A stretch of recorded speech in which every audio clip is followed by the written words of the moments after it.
time for the best coverage of the top stories in sports. The Sports Wrap with Jason Page starts now. Oh, it's Friday. Thank you, Chad Erickson. Good to have you all with us. Lots to do over the next 60 minutes. We'll be paid a visit by Tino Pattigno because it's Friday. NASCAR Friday on Sports Wrap. Preview this weekend's race. Talladega, always a good time. Dennis Bernstein drops by from the fourthperiod.com. We'll have him on today's show. We'll have him on Monday's show, previewing the start of the NHL season, getting to the Jeremy Swayman stuff as well. Talk about what all that means for the Bruins. But we start things out in the NFL, and Sam Yarnell is here. Clean-shaven Sam Yarnell is here, by the way. I was yesterday, I know Jason. you were. I know you were, and I didn't even notice. I'm a terrible TV husband, but I gotta say, I think I like you. Are you going to court or something? My God. I like you better. I like you better. I like you better with the facial hair. Can we talk about football Just already? saying, My gosh. I like you better with the facial hair. You look too soft. I don't know. I am soft. All right. Let's talk some football, Sam Yarnell. Let's talk about a banger last night in Atlanta between the Falcons. I wish we had more than 8 minutes in a segment. Banger last night between the Falcons and the Buccaneers. We thought it would be a good game. We thought it would be a close game. Hope you tailed us on Atlanta minus the points. Hope you tailed us on the over. Hope you tailed Sam on total yards for the two quarterbacks. I mean, we are killing it in primetime, Sam. We should just be called Primetime Sam and Jason because we are killing it in primetime this year. There's no getting around it. It was incredible to watch. I was kind of surprised with how right we were with this game. We both thought these quarterbacks were going to throw for a lot of yards. I don't think either of us expected them to be 11 yards shy of combining for 700 passing yards in this game. Like you said, this was a barn burner. This was awesome. We tuned in to watch a primetime NFL game, and a college football game broke out. I love when that happens. Yeah. We got almost double the total points that were hung when you and I were talking about this game yesterday, Jason. And it looked really good for Atlanta because they showed you that they can hang with offenses and win games, even when probably their best offensive weapon is held to do absolutely nothing in Bijan Robinson, as he was last night. The Bucs shut him down, and the Falcons still found a way to win. So credit to them, but credit to us for making the people money. Absolutely, and they can beat you in a myriad of ways. If you didn't see it last night, this was how it ended. Mooney moving. That's fired, that's caught, and that is Hodge, and Hodge is going to take it to the end zone.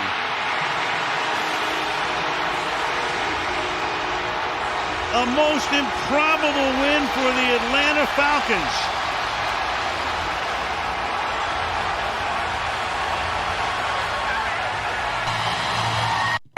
I love Al. He sounded so surprised. Like, did that just happen? Is this really how the game ended? Wake me up. Wake me up. I love Al Michaels. I know people are banging on him online all the time. I love Al Michaels. Great finish to that game. You know, the amazing thing about the Falcons is they've played 5 games. They've all basically been down to the final possession. I mean, and it's tough to figure out how that translates year to year because we've seen that happen with other teams where one year they're playing in all these really tight games and they find ways to win them. And then the next year they're playing in all these tight games and they're finding ways to lose them. The Vikings were like that a few years ago, the year they lost to the Giants in the playoffs. So I guess it was 2022. The year that we called them total frauds the entire season. Absolutely. And we were right about it. But I mean, and look, the Chiefs have been playing in a lot of these games this year, too, and nobody's going to confuse the Chiefs with the Falcons. But, you know, Atlanta is one of these teams where if they find a way to get into the playoffs or win this division, which is going to obviously be incredibly tight, they will be a dangerous out in the playoffs because this offense is really starting to click, Sam. Jason, not only have all of their games come down to the final possession, it seems like, they have yet to play a game this season that doesn't finish within a score. Every single one of their games has been a one-score game. That is truly amazing. I always think when we get later into the season, obviously week 5, a little too early to do that, but when we get later on into the season, it's always interesting to me to look at these teams, especially teams that kind of let us down, and see what if you flipped their record in one-score games. If you did that with the Falcons, their record would just be the inverse of what it is right now. They'd be 2-3. Yeah. That it truly speaks, I think, to something that you and I both talked about on the show maybe last week, maybe earlier this week, but it is that there's what you said, there's a general mediocrity spreading throughout the league, and the standard deviation away from the mean is getting much smaller in terms of talent and in terms of skill throughout the NFL. And it really is a week-to-week league, right? Like, there was an 8-point loss to the Steelers. That's the biggest scoring deficit they've had in a game this year, is 8 points. It's truly remarkable. I'll also say this. You know, the fourth down play where Atlanta goes for it and doesn't get it on their own, I don't know, whatever it is, 35, 36-yard line. It almost acts like a short punt because it's a longer pass downfield, and they wind up intercepting the pass, which is why I was shocked at the way Kirk Herbstreit and Al Michaels were just trying to bury the Falcons for that decision, when I'm like, first of all, they got all their timeouts. It acts like a punt. You take a shot downfield, you don't get it. It's basically like a short punt. But I got to say this for Tampa Bay. You've got to be more aggressive on offense in that spot, knowing that if you kick the football away, Atlanta's probably going to find a way to get 3 or 7 and get this game to overtime. You have Baker Mayfield. We all know the great Baker Mayfield story and what's been going on here. Be more aggressive on offense. If you're just playing 3 and out to kick the football away anyway, be more aggressive on offense and try to win the game with your offense on the field in that spot. Far too many teams do this. It's almost like you're playing to lose. And they did that last night. And then Younghoe Koo, ice in his veins, missed a couple of field goals in this game, but in a big spot, comes through again. But I didn't like the way Tampa Bay played that final possession at all in regulation. There were only 3 punts in this game. Tampa Bay had 2 of them, but that last one, the one you're talking about, with me too, was the one that completely rubbed me the wrong way. You're leading by 3 points. The conservative, and it goes back to coaching. Conservative coaching is what will lose you football games in the NFL this year. Absolutely does. Both teams 3-2. That'll be a fun division to watch all year with those 2 teams at the top. All right, stick around. Sam and I with more to do, including our 2 games that we are watching from the Sunday NFL slate. We'll give them to you next on SportsWrap.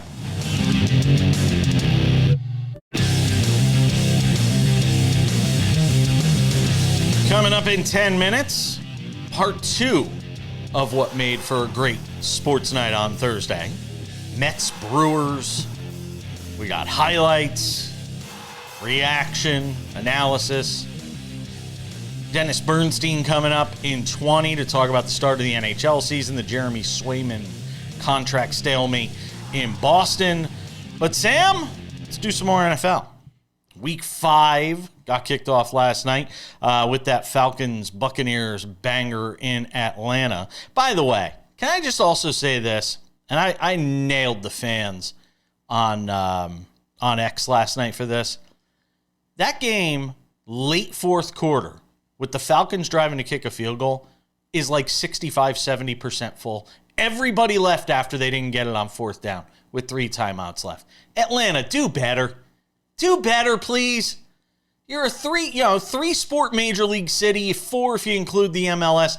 Just do better than that. Where are you going? Where are you going? It's Thursday night. You got a good football team. You haven't paid all this money for Kirk Cousins. Stay till the end of the game. Is that too much to ask for? Sorry. No, I think that's perfectly fine. I mean, Maybe the Chick-fil-A closed because, that's the only stadium in the U.S. that has a Chick-fil-A in it. And I get it because, the Falcons fans who like Chick-fil-A, generally that stadium being used on Sundays, Chick-fil-A not open. It's just closed in the stadium. How depressing, right? So Thursday night, hey, we can go to the Falcons game and get our Chick-fil-A. Maybe they closed it at the end of the third quarter and all the Falcons fans were like, well, I'm not going to stay here and watch Kirko Chains throw the ball around the yard. Yeah, I'll never put money into Chick-fil-A. I will never put money in their pocket because they stand for anti-LGBTQ causes. But if somebody buys me Chick-fil-A, I will eat their Cobb salad all day. It's the greatest Cobb salad you'll ever have. See, I'll eat it. I just won't pay. I'll eat it. I just won't pay for it. Somebody else wants to put money in their pocket, that's on them. But I will eat the Cobb salad. Because if you ever get a chance, go there and eat the Cobb salad. It's just out of this world. Of all the things I know that you can get at Chick-fil-A, it's the Cobb salad for me. All right, two see things you weren't expecting to hear on this show today, Sam Yardell.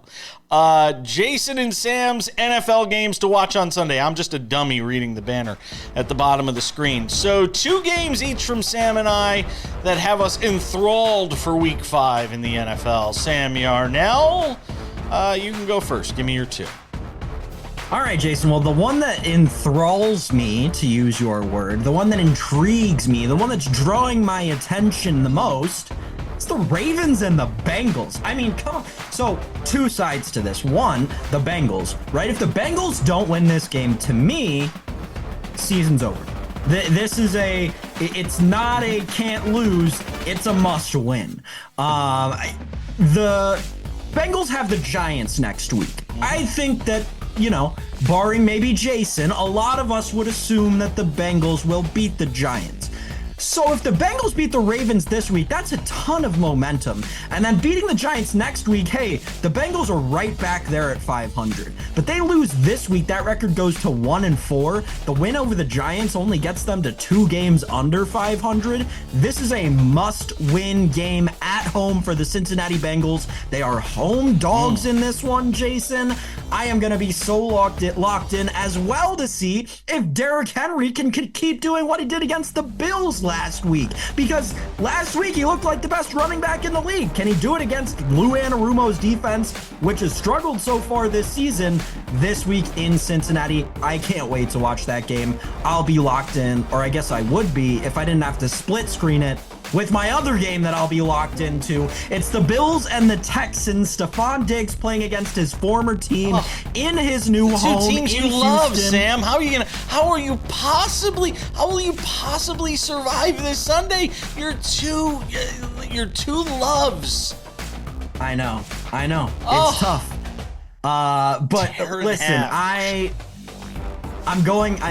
think Stephon Diggs goes off in this game. I think he has probably 100 receiving yards, and I think the Texans still lose. I think Stephon Diggs ends up with 100 receiving yards because he's doing the same thing in that Texans offense that he did in the Bills offense. What's that? Forcing himself the ball. Texans fans are going to wake up and realize it pretty soon that your offense was a lot more dynamic last year than it is this year so far through 4 weeks. Those are my 2 games, Jason. Ravens, Bengals, and Bills, Texans. I'm locked in on Sunday. Yeah, I don't blame you. Those are 2 fantastic games. There's about 6 or 7 really good games. So it was tough to narrow these down. But I did. Jets, Vikings. I mean, it goes without saying. We know what Minnesota has been through the first 4 weeks of the season. I think the Jets are still figuring it out. This is a tough spot for them on the road. And at 2-2, kind of a precarious position early on in the year for the Jets, who I think will be fine long term. I said this on the show on Monday that I think the Jets are going to be one of these projects because of Aaron Rodgers getting acclimated to this group, this team. I think by late in the season they're going to be okay, but this could be a tough spot for them. A little foreshadowing there for Page versus the Prince. You wanted to throw something in, Sam? That game's in London, so technically both teams are on the road. I guess so. And also, are you going to wake up at 6:30 to watch that game? Really? My body clock gets me up that early anyway because I'm so used to doing the show. I get up every day. For people who don't know, I live in Las Vegas. I get up at 5:30 a.m. every day to start working on the show. So 8:30 Eastern time, 5:30 on the West Coast. So it's coffee not and kickoff. 6:30. Yeah, absolutely. Coffee, light iced chai. Steelers, Cowboys. will be the other game that I've got. I know. It's kind of for me. I get it. Steelers-Cowboys will be the other game that I got my eyeballs on. Cowboys obviously in disarray right now, just trying to figure out ways to tread water. Again, much like you, okay? Much like of all the things, much like Jets-Vikings, tough spot for the Jets in Minnesota, or I should say in London against the Vikings. Steelers-Cowboys, I think that's a tough spot for the Cowboys as well. No foreshadowing there for Page versus the Prince. But I think a huge matchup to see how the Steelers bounce back off the loss in Indianapolis. And obviously we know the troubles that Dallas is going through. So I got the Jets and Vikings from London. And then Steelers-Cowboys. Those will be the two games I'm watching. Let me ask you something. Is Steelers-Cowboys a fraud watch game to you? Do we put the loser of that game, did we call the loser of that game a fraud? I think that is a great way to describe it, Sam. We are on fraud watch. Yeah. I think so. I think you're onto something there. It's a good job. It's a good one you threw out there. You want to finish the segment? We're going to talk baseball next. Sam's running the show. We're coming back.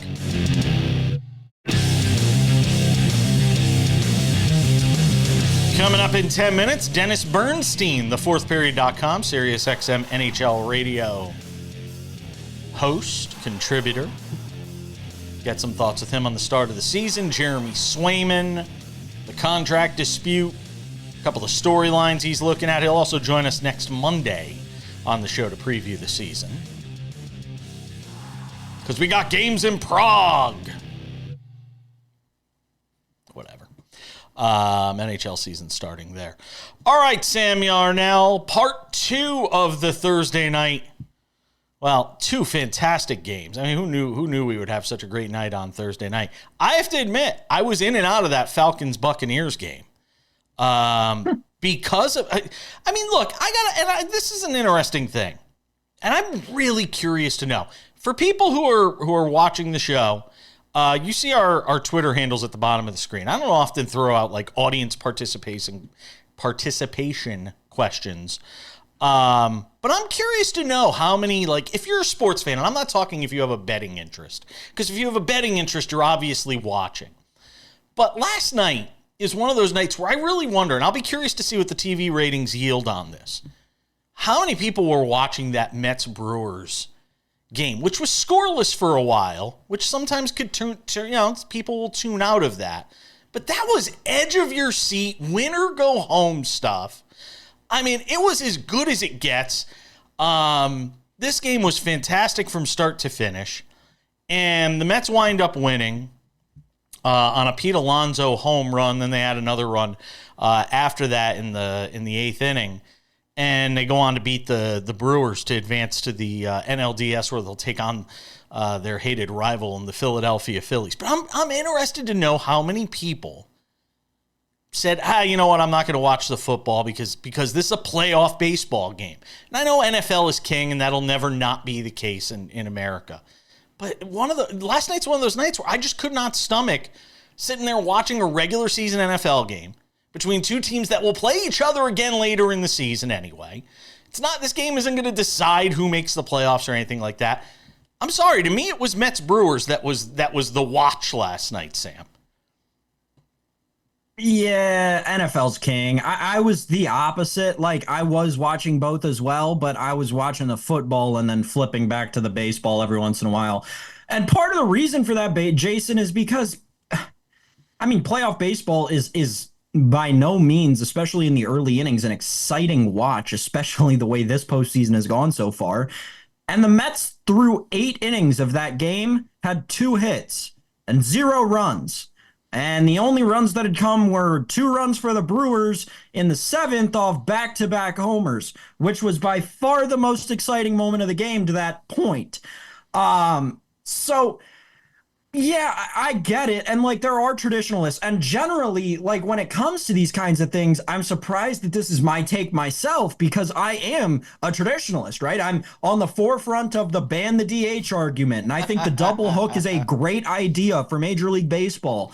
That said, the product to me in the postseason so far through, we've only seen 10 total games, not even 7 total games. But the product, no, I guess it is 10. The product, nevertheless, has suffered. It hasn't been great postseason baseball to me yet so far this year. I don't know. So I like close games. I like pitchers duels. I thought Tigers Astros had some drama to it. Late innings in both of those games.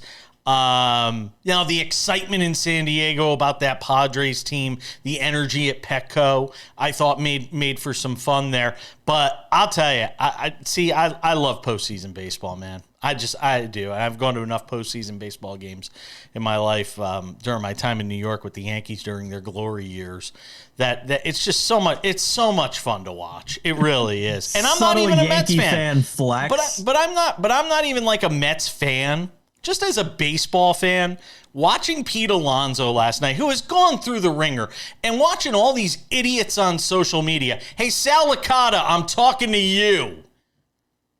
Talking to you, Sal Licata, you toolbox.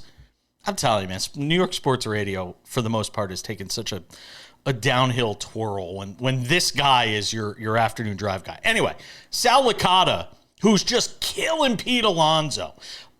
Nick Costos, my friend, who's on You Better You Bet. Well, I love Nick. They're all burying Pete Alonso. And then what's he do? This.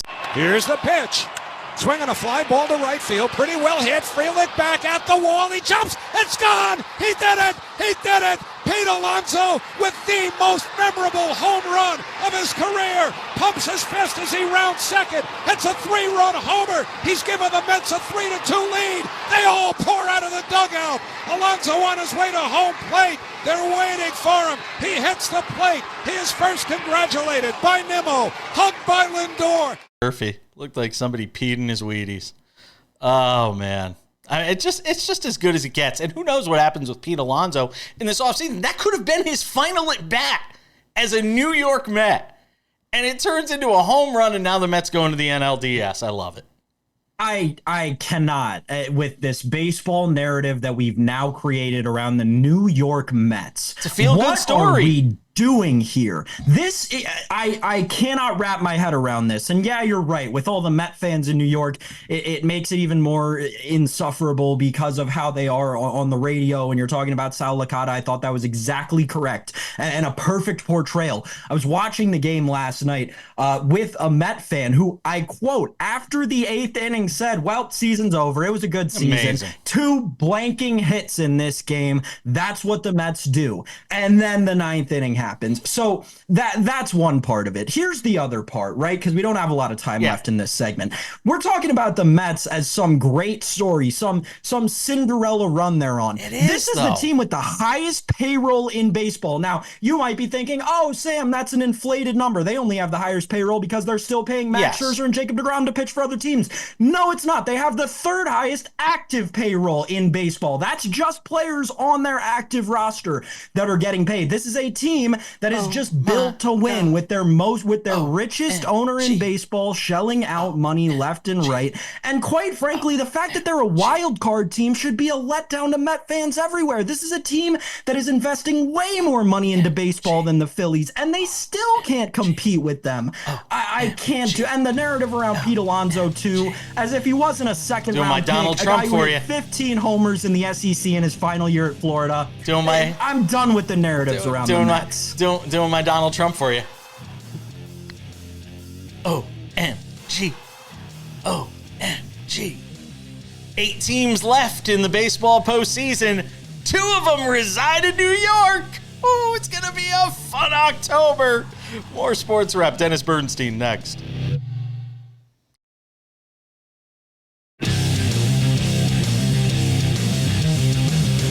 Welcome you back to this Friday edition of the program. The NHL season is here.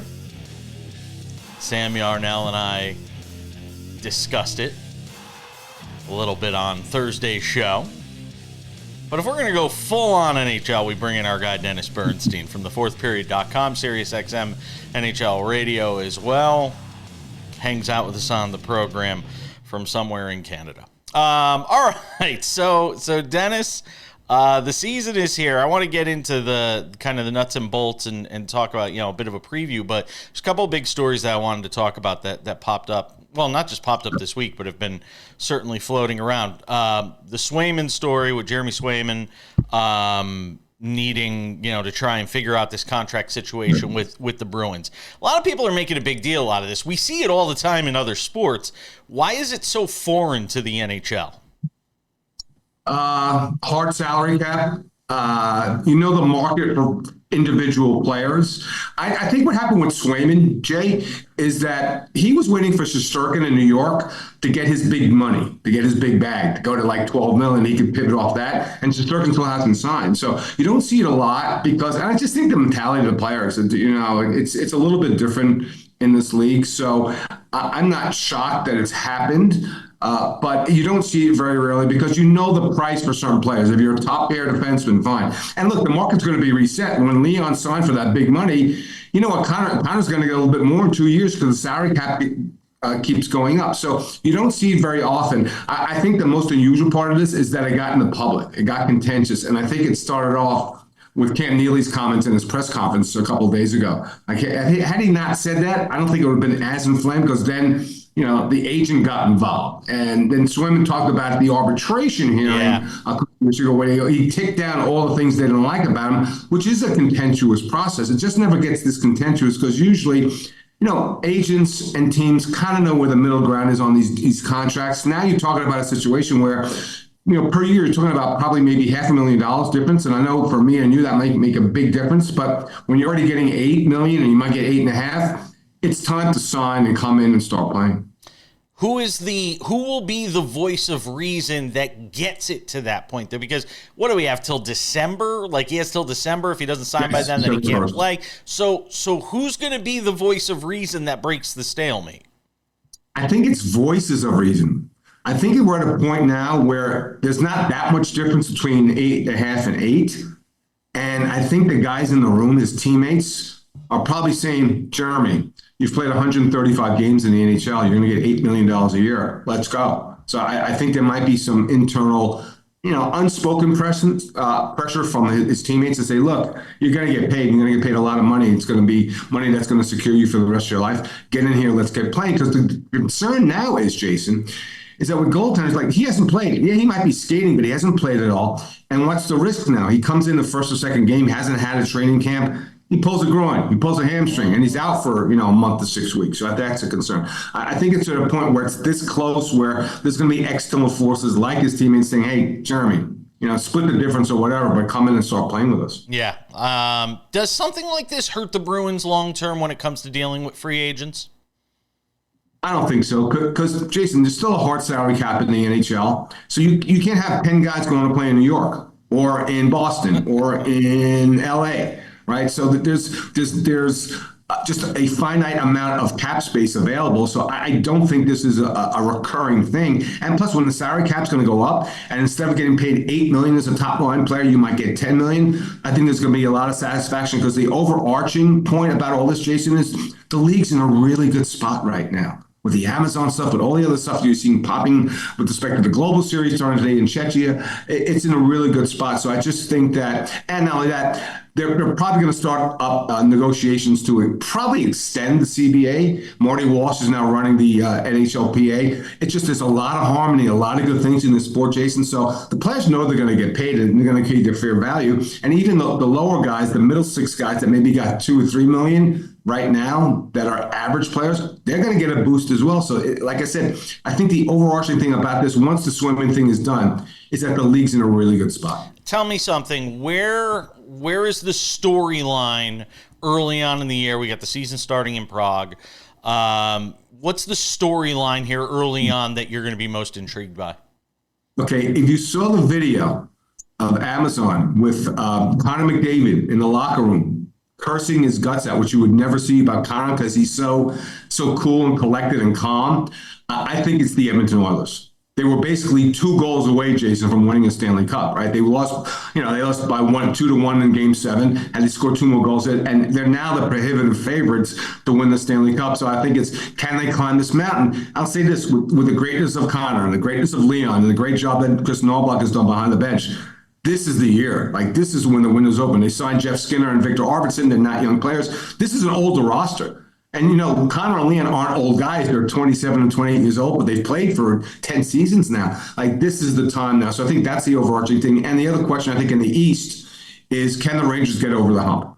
I think the other teams, Florida's going to take a step back because it's so hard to repeat. Carolina, I think, a couple of steps back. Can the Rangers break through? They've lost the conference model 2 years out of the last 3. Can they get over? So I think the league would love nothing more than to see Connor McDavid play Stanley Cup final games at Madison Square Garden. So I think those are 2 teams that you're really watching for now. But it's still a very hard league and very hard to make the playoffs. So when we get to maybe 10 to 15 games left in the season, you might see maybe 10 or 11 teams in each conference still fighting for the 8 spots in the playoffs. I got 20 seconds. What was the most under-the-radar signing of this offseason that could have an impact? Brandon Montour in Seattle. They need some more give it to him on the blue line, so I really like that move. And the other Chandler Stevenson move was good as well. People think they overpaid, but those were 2 good ads by the Seattle Kraken. Dennis Bernstein, SiriusXM NHL Radio, thefourthperiod.com. Enjoy the start of the season, my friend. We'll talk to you soon. Absolutely. Lots more to do on this Friday edition of Sports Wrap. Don't you go anywhere.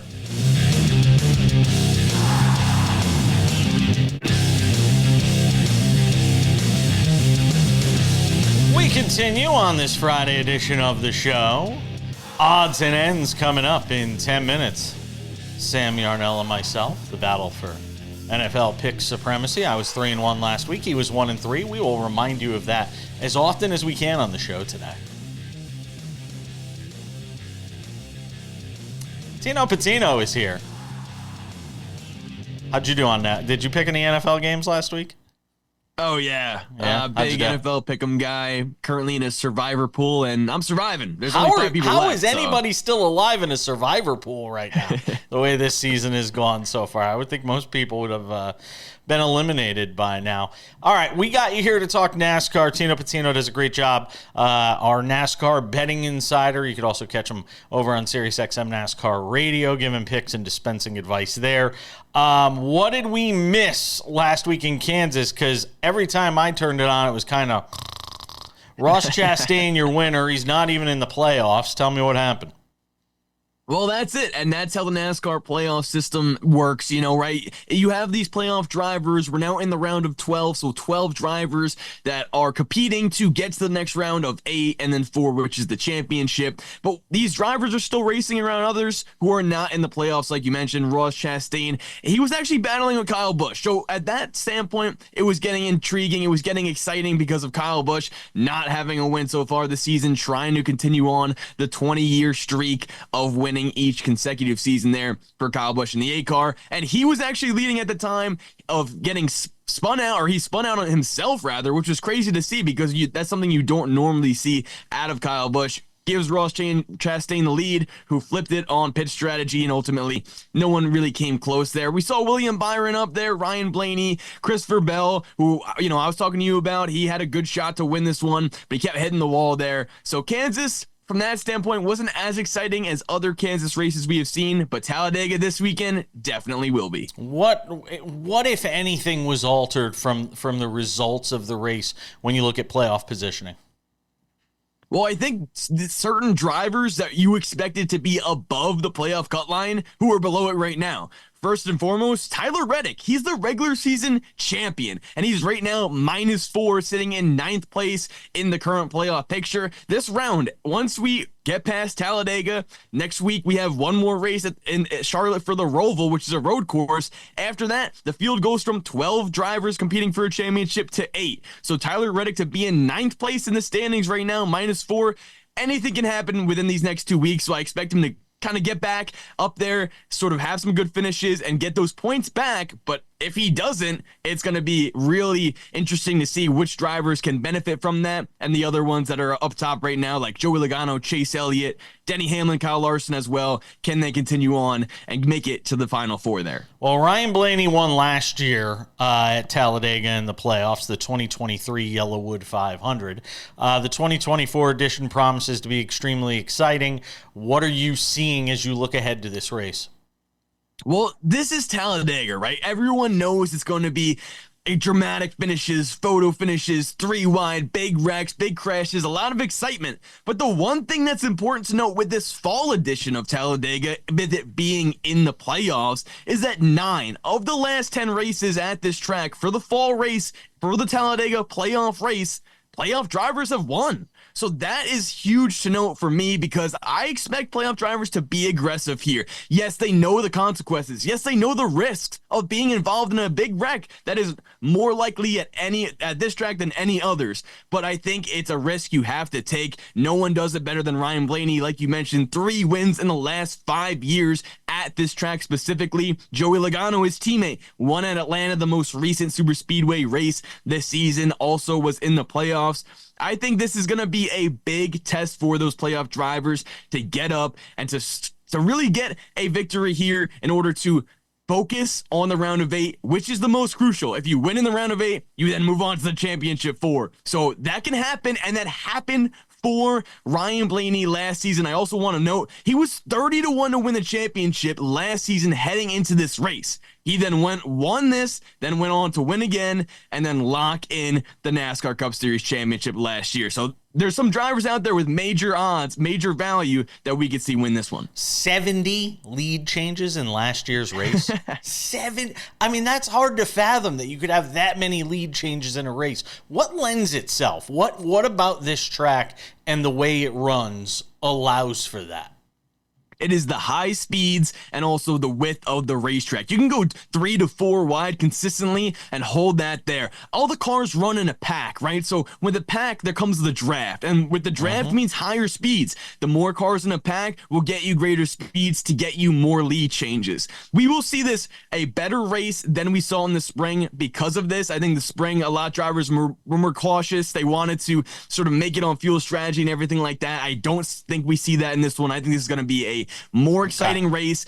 The playoff drivers, like I mentioned, need to be aggressive in this one. If you wait back, Denny Hamlin saw it in Atlanta. He waited back, drove in the back of the field, and got involved in a wreck, did not score any points, and almost did not make it out of the first round of the NASCAR playoffs. I think they flipped that opposite strategy, go all out, and try to get the win. I got about 35 seconds here. Talk about the odds and sort of where you're looking, because when you look at the top odds, it's Ryan Blaney at 12-1. I mean, that seems high for a favorite, and a lot of guys kind of bunched up at the top. It's almost as if the odds makers are saying anybody could win.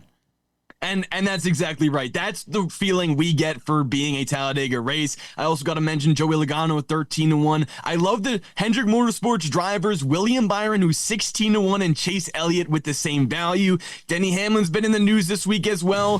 He's 18-1 to win it. He's a great super speedway driver. 2 guys I'm looking not in the playoffs would be Bubba Wallace, 20-1, Kyle Busch, 12-1. I could see them spoiling it, but really, I think the playoff drivers like Ryan Blaney, Austin Cindric, 20-1 as well, can step up in this one. If I had to pick one, it'd be Ryan Blaney to go back-to-back and get it done at Talladega. You heard it from Tino Pattigno. Always appreciate it, my friend. Have fun this weekend. We'll talk to you next week. Thank you. Let's win it at Talladega.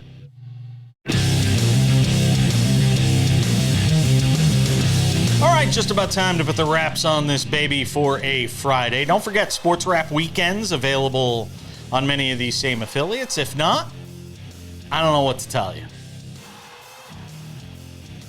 Call your local affiliates, tell them to add SportsWrap weekends to the mix. It's 30 minutes. It's the best of the best from the week that was on SportsWrap. SportsWrap with Jason Page podcast is also available. The Daily Show, Monday through Friday, available in podcast form wherever you get your podcasts. Let's see, Spotify, Google Play, Apple Podcasts, TuneIn, iHeartRadio, Odyssey, Amazon. You name it, we are on all of them. All right, Sam Yarnell. Without any further delay, it is that time of the week, ladies and gentlemen. It's Friday, and that means it's time for the weekly face-off for sports betting bragging rights. It's Paige versus the Prince on the Sports Wrap. Yes, it is Sam Yarnell. Coming off a 1-3 for Sam Yarnell, 3-1 for yours truly. Our season records, Sam at 10-7. Sorry, 2-2. Sorry, 2-2 for Sam. 2-2. I don't know why I keep thinking you were 1-3, but he was 2-2. Back-to-back 2-2 weeks for Sam after 3-1, 3-1 the first 2 weeks. He is 10-6 on the season. I am 9-7 as we head to our Week 5 picks. Sam Yarnell, what do you have? All right, Jason. Well, yeah, it's a good time to get hot once again after a couple of pedestrian weeks. Like you said, that's 62.5%, though. Still feeling pretty good about that one. All right, a good thing for the viewers. I'm seeing the board very clearly this week. Your 4-pack for the Prince's picks on this wonderful, beautiful Friday. We'll start off in New England, the Dolphins and the Patriots, man, neither of these teams can play offense. Not to say that either of them can play defense very well either. The Dolphins' defense has struggled a lot, but the Patriots have held their own in a couple of games. For that reason, I'm going to go under 36.5 in Dolphins-Patriots. My next one, Colts and Jags, will go under 46.5. 36.5 in the first game, 46.5 in the second game. A couple of different reasons I like this under. Divisional games, we know, they tend to be lower scoring. Another thing, neither of these offenses have looked productive at all through any point of the season. I know the Colts will probably be going to Joe Flacco in this game. Obviously, the injury to Anthony Richardson last weekend. Jason and I talked about it a lot on the show and the questionable decisions made around that, but I don't trust Joe Flacco in his first week in a new offense to go out and light the world on fire, and Trevor Lawrence has still not looked good through 4 weeks. That Jags offense can't do anything. Give me under 46.5 in Colts at Jags. To the sides we go, and to old reliable once again, the Washington Commanders lay the 3 at home against the Cleveland Browns. Why? I don't think the Cleveland Browns really score as much as they're going to need to keep up with this Commanders offense. I know the Browns defense has been so good over years at this point. This is a defense that perennially has had success. That said, I think the Commanders offense is dynamic enough to get around it. I like the Commanders. I would lay the 3 in this spot with Washington at home. My final one, I call this one a Jason Page special. Why? We're going to go with a home dog. The Los Angeles Rams at home getting 3 against the Green Bay Packers. Listen, I know there's been a lot of explosive offense that's come out of this Green Bay this Green Bay team so far this season. I like the over in this game, but I like the Rams just a little bit more. I think this game stays inside a field goal, and we know Sean McVay's history with being familiar with the spread. All right, so Sam's 4 picks: Dolphins, Patriots under 36.5, Colts, Jaguars under 46.5, Commanders -3 against Cleveland, and then the Rams at home -3 against the Packers. We are in agreement on one pick. I also like the Commanders -3 at home against the Browns. So I am with you on that pick. Not much more to expand upon there. Jets, Vikings. Little foreshadowing earlier in the show. Give me the Vikings -2.5. I got to be honest with you. I think it's a lock. I think this could be like a 10-point game. I think this could be a double-digit win. I just don't think the Jets are there yet. I think they'll get there. And I think they're, at this point, I know I picked them to win the division, but right now I'm thinking of them as a wild card team, and I still think they get there. But right now, I think this is a tough spot for them. Vikings have been good on both sides of the ball, great on both sides of the ball. Sam Darnold playing at an MVP level. I will take the Vikings -2.5. Bengals at home for the Ravens. Give me the Ravens +2.5. Yeah, I'm there. Wait, did I say Bengals Ravens? Did I get it backwards? Did I get it backwards there? Let me see here. Oh, it's Ravens. Right. Which team do you like? The Bengals are +2.5. Yeah. Okay. You said Ravens +2.5. No, I was confused. No, I like the Bengals +2.5. Making sure I'm clear here. Letdown spot for the Ravens coming off the win last week. Feels like an obvious spot. for the Bengals to get right. If you believe the Bengals are still a playoff team, you take them plus the 2.5. I believe they are still a playoff team. Broncos, Raiders. Don't fall into the trap. I hear Admiral Akbar going, it's a trap. Do not take the over in this game. It is meant to seduce you. Broncos, Raiders will go under 35.5. So we got Vikings minus 2.5, Commanders minus 3, Ravens, or Bengals, I should say, plus 2.5, Broncos, Raiders under 35.5. Page versus the Prince are picks on this week 5 in the NFL. So that's what we got for you, Sam. Terry Francona, new manager of the Cincinnati Reds. Wanted to get that in before we say goodbye. Terry Francona apparently not ready to hang it up just yet. It's going to do it for us. Thank you to Dennis Bernstein. Thank you, Tino Pattigno. Thanks to you, Sam Yarnell. Enjoy the weekend. And all the football is to come. Baseball playoffs, too. We'll see you back here on Monday for more Sports Wrap.